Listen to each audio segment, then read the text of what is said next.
තායිලන්තේ එහෙම නැත්නම් පැරණි සියම් දේශයේ අවසාන පෞරාණික රාජධානිය නරඹන්න තමයි අපි මේ වැඩසටහනෙන් සූදානම් වෙන්නේ.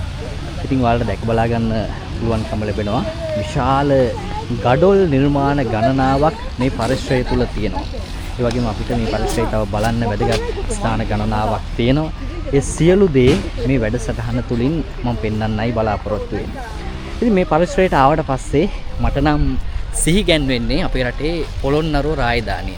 පොළොන්නරුවේ තියෙන සත්මහල් ප්‍රාසාද, ඒ වගේම පොළොන්නරුවේ තියෙන පරාක්‍රම බහු රාජමාලිගය, මෙන්න මේ ආකෘති වලට බොහෝ සෙයින් සමාන ආකෘති ගණනාවක් සියමේ එහෙම නැත්නම් තායිලන්තයේ මේ අයෝධ්‍යා කියන රාජධානියෙත් දැක බලා ගන්න පුළුවන්කම ලැබෙනවා. මේ අපි දකින බුද්ධ ප්‍රතිමා සහ කලා නිර්මාණ ඇත්තටම ලංකාවේ තියෙන නිර්මාණ වලට නොදෙවෙනි නිර්මාණ. ඒ තරම් සුවිශේෂී නිර්මාණ සහ බොහෝම විශේෂිත ගෘහ නිර්මාණ ශිල්පයන් ගණනාවක් මේ පරිශ්‍රය තුලත් අපිට දැක බලා ගන්න පුළුවන් කමක් ලැබෙනවා. මීට කලින් මම වැඩසටහනක් කරලා තියෙනවා පොළොන්නරුවේ පළවන පරාක්‍රමබාහු රජතුමාගේ රාජමාලිගය පිළිබඳව. ඊට බොහෝ සෙයින් සමාන ආකෘතියක් තමයි මෙන්න මේ ගොඩනැගිල්ල අපිට දැක බලා ගන්න පුළුවන්කම ලැබෙන්නේ. ඇත්තටම පොළොන්නරුවේ පරාක්‍රමබාහු රාජමාලිගය බොහෝ සෙයින් විනාශයටපත් වෙලා තියෙනවා. ඉතින් මේ පරිශ්‍රයේ තියෙන මේ ගොඩනැගිලි සංකීර්ණත් බොහෝ සෙයින් විනාශයටපත් වෙලා තියෙනවා.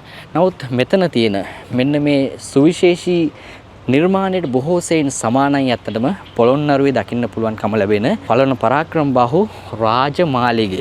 ඉතින් ඊට බොහෝ සෙයින් සමකාලීන යුගයේ තමයි මේ තායිලන්තයේ එහෙම නැත්නම් පුරාණ සියම් දේශයේ මේ රාජධානිය බිහි වෙන්නේ. ඉතින් මේ තියෙන සුවිශේෂී ගොඩනැගිලි සංකීර්ණයේ දකින්න පුළුවන්කම ලැබෙන්නේ බොහෝ වෙලාවට අපේ රටේ තිබුණු පුරාණ අනුරාධපුරයේ පොළොන්නරුව ආදී තැන්වල දකින්න පුළුවන්කම ලැබෙන ගෘහ නිර්මාණ ශිල්පයට සමාන ගති ලක්ෂණ.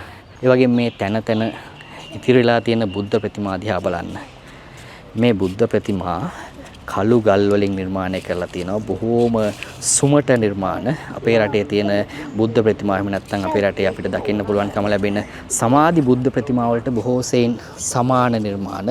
මේ වගේ තියෙන සමහර ගති ලක්ෂණවල යම්කිසි වෙනස්කම් තියෙනවා.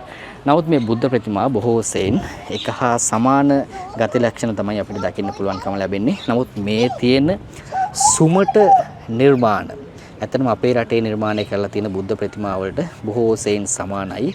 ඊට නොදෙවෙනි නිර්මාණ විදිහටයි අපිට මේ තායිලන්තයේ නැත්නම් පුරාණ සියම් දේශයේ මේ නිර්මාණ දැක බලා ගන්න පුළුවන්කම ලැබෙන්නේ.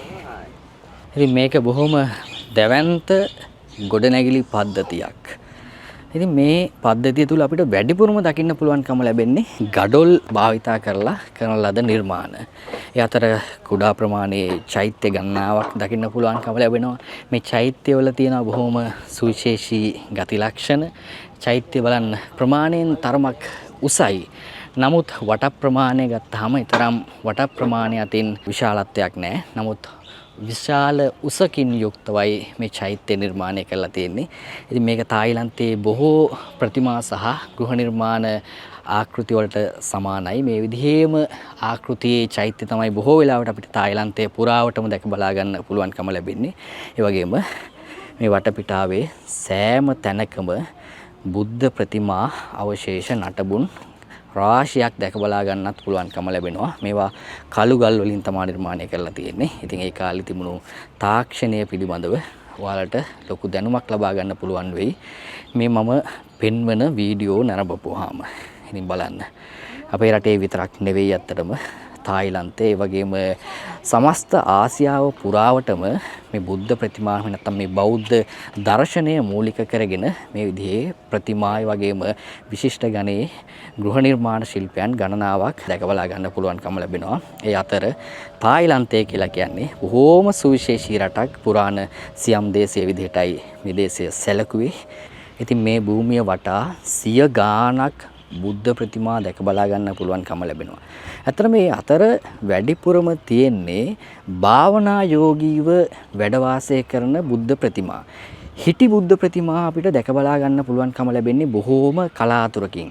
මේ සෑම තැනකම අපිට දැක බලා ගන්න පුළුවන්කම ලැබෙන්නේ සමාධි බුද්ධ ප්‍රතිමා. ඒක බොහෝම සුවිශේෂී ගති ලක්ෂණයක්. නමුත් මේ සමාධි ප්‍රතිමා ඉතාමත් සුමට ආකාරයෙන් නිර්මාණය කරලා තියෙන බව තමයි පේන්න තියෙන්නේ. ඒ අතර මෙන්න මෙතන තියෙනවා බොහෝම සුවිශේෂී ප්‍රතිමා වහන්සේ නමක්. අපේ පොළොන්නරුවේ දළදා පරිශ්‍රය තුල විශේෂයෙන්ම පොළොන්නරුවේ වටදාගය තුල අපිට දකින්න පුළුවන්කම ලැබෙන බුද්ධ ප්‍රතිමා වහන්සේට බොහෝ සෙයින් සමානයි මේ බුද්ධ ප්‍රතිමා වහන්සේ. නමුත් ඊට වඩා ප්‍රමාණයෙන් සුවිශාලයි මේ ප්‍රතිමා වහන්සේ.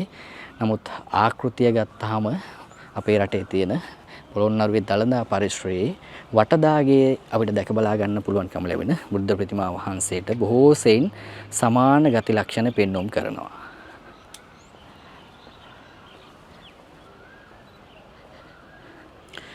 ඒ වගේම මෙන්න මේ තැන්වල අපිට බොහොම පැහැදිලිව අඳුර ගන්න පුළුවන් තැන් තියෙනවා.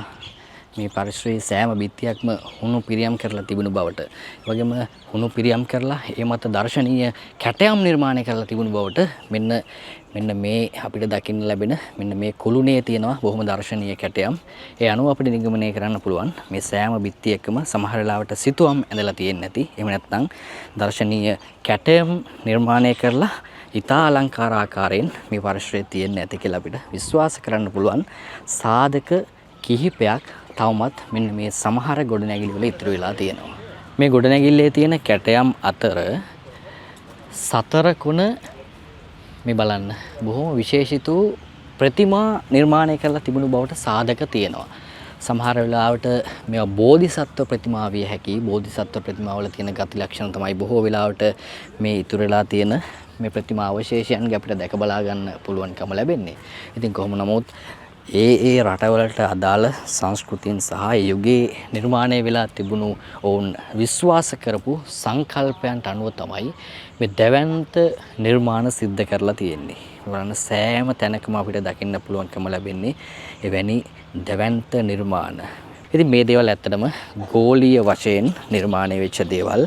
අපේ රටේ විතරක් තියෙන නිර්මාණ නෙවෙයි. අපේ රටේ තියෙනවා තිදැවැන්ත බෞද්ධ නිර්මාණ, ස්තූප, ප්‍රතිමා මේ විදිහේම තවත් දැවැන්ත නිර්මාණ ගණනාවක් ලෝකයේ විවිධ රටවලින් අපිට හම්බ වෙනවා. ඒ අතර මේ තායිලන්තය කියලා කියන්නේ බොහෝම සුවිශේෂී රටක්. ඒ නිසාමයි මම තායිලන්තයට ආවේ. සමහර ලාවට මේ තායිලන්තේ ඇවිල්ලා මේ වගේ තැන් වලට ඔය කට්ටිය යන්නේ බොහොම කලාතුරකින්. විශේෂයෙන්ම මේ අයෝධ්‍යා ප්‍රදේශයට කෙනෙක් එන්නේ බොහොම කලාතුරකින්. ඒ ආවත් මේ තරම් ගැඹුරින් මේ දේවල් පිළිබඳව අධ්‍යයනය කරන්නේ, මේ දේවල් පිළිබඳව කතා කරන්නේ ඇත්තටම ඉතාමත් කලාතුරකින්. ඉතින් ඒ නිසාමයි මම මේ පරිශ්‍රයන් තුල තියෙන වැදගත්කම මේ විදිහට පැහැදිලි කරන්නේ. ඒ වගේම මෙන්න මේ බලන්න. මේ තැන තැන තියෙන යෝධ නිර්මාණ අවශේෂයන් මෙන්න මෙතන අපිට දැක බලා ගන්න පුළුවන්කම ලැබෙනවා. දැවැන්ත ප්‍රතිමාවක අවශේෂ කොටස්.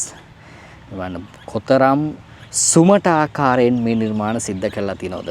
දැවැන්ත කළුගල් මොනතරම් සුමට ආකාරයෙන් නිර්මාණය කරලා තියෙනවද? ඉතින් මේ තරම් සුවිශේෂී නිර්මාණ ගණනාවක් තායිලන්තයේ එහෙම නැත්නම් පුරාණ සියම් දේශයේ මේ අයෝධ්‍යා ප්‍රදේශයේදී අපිට දැක බලා ගන්න පුළුවන් කමක් ලැබෙනවා. නමුත් මේ සියලු නටබුන් අවශේෂ වලට වඩා සංචාරකයන්ගේ ආකර්ෂණය දිනාගත්ත බොහොම සුවිශේෂී නිර්මාණයක් මේ පරිශ්‍රය තුල තියෙනවා. ඇත්තට මේක සෝබාදහමත් එක්ක මුසු වෙලා නිර්මාණය වෙච්ච නිර්මාණයක්. මේවලට ඉදිරියෙන් දැක බලා ගන්න පුළුවන්කම ලැබෙන්නේ ඒ පරිශ්‍රය. සංචාරකයන් දහස් ගාණක් මේ නිර්මාණය දැක බලා ගන්න ලෝකයේ පුරාම විවිධ රටවලින් තායිලන්තයට පැමිණෙනවා. මෙතන ඇත්තටම දැක බලා ගන්න පුළුවන්කම ලැබෙන්නේ බුද්ධ ප්‍රතිමා ශීර්ෂයක්. මේ ශීර්ෂය වටා බෝගහක් රෝපණය වෙලා තියෙනවා. බෝගහේ මුල් ප්‍රතිමා වටා රෝපණය වෙලා තියෙනවා. ඉතින් මේ ස්වභාවික සංසිද්ධිය තමයි සංචාරකයන් දහස් ගාණකගේ ආකර්ෂණය දිනා ගන්න සමත් වෙලා තියෙන්නේ. ඉතින් අයෝධ්‍ය කියලා කියන්නේ මෙවැනි නටබුන් දහස් ගාණක් තියෙන පරිශ්‍රයක්. අපි මේ විදිහට නැරඹුවේ මේ පරිශ්‍රයේ තියෙන බොහෝම පුංචි කොටසක් විතරයි.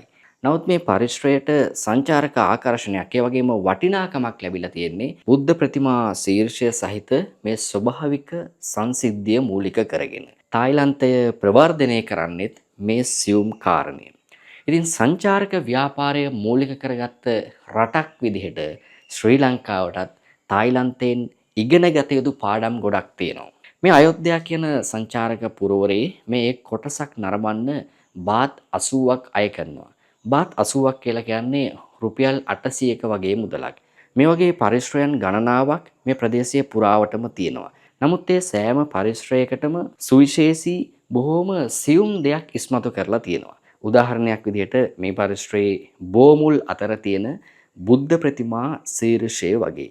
ඉතින් අපි රටකට ආවහම රටේ සංස්කෘතිය, ආගම, ඉතිහාසය වගේම ඒ රටේ මිනිස්සුන්ගේ දැක්ම පිළිබඳවත් පුළුල් අධ්‍යයනයක් තිබිය යුතුයි. මේ දේවල් ඇත්තටම අපේ රටටත් කොයිතරම් ප්‍රායෝගික දැක්මක්ද කියන එක ආදේශ කරලා බලනවා නම්. ඉතින් කොහොම වුණත් මේ තායිලන්තය කියලා කියන්නේ විශාල ඓතිහාසික වටිනාකමක් තියෙන රටක්. ඉතින් කවදා හරි තායිලන්තයට ආවොත් තායිලන්තයේ අයෝධ්‍ය වෙලා තියෙන මේ සුවිශේෂී නිර්මාණ දැක බලා ගන්නත් එන්න අමතක කරන්න එපා.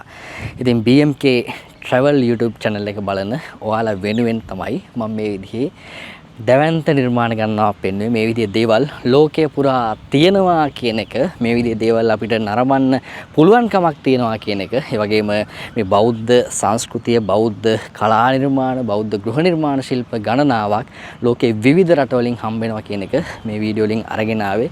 කවදා හරි දවසක මේ දේවල් ඇවිල්ලා ඇස් දෙකෙන් බලන්න, එහෙම බලන්න එන්න බැරි බොහෝ දෙනෙක් ඉන්නවා. ඉතින් ඒ උදවිය වෙනුවෙන් තමයි මම බොහෝ වෙලාවට මේ දේවල් පෙන්වන්නේ. ඉතින් මම හිතනවා මම මේ අරගෙන එන වැඩසටහන් වල යම්කිසි වැදගත්කමක් වටිනාකමක් ඇති කියලා. ඉතින් එහෙම වැදගත්කමක් වටිනාකමක් තියෙනවා කියලා හිතනවා නම් අනිවාර්යයෙන් මේ පිළිබඳව කමෙන්ට් එකක් දාගෙන යන්න. මොකද ඔයාලා දාන අදහස්, ඒ වගේම ඔයාලගේ ලයික් එක, කමෙන්ට් එක මත තමයි මේ වැඩසටහන් තව කෙනෙකුට පෙන්වන්න සුදුසුයි කියලා මේ මාධ්‍ය තීරණය කරන්නේ. ඉතින් දවස් ගණනාවක් මම තායිලන්තයේ ගත කරන්න බලාපොරොත්තු වෙනවා. ඒ වගේම අත්දැකීම් ගණනාවක් ඔයාලා වෙනුවෙන් අරගෙන එන්නත් බලාපොරොත්තු වෙනවා. ඉතින් අපි ඊළඟ වැඩසටහනෙන් ආපහු හම්බෙමු. මම බුද්ධික මහේෂ් කොඩිකාර.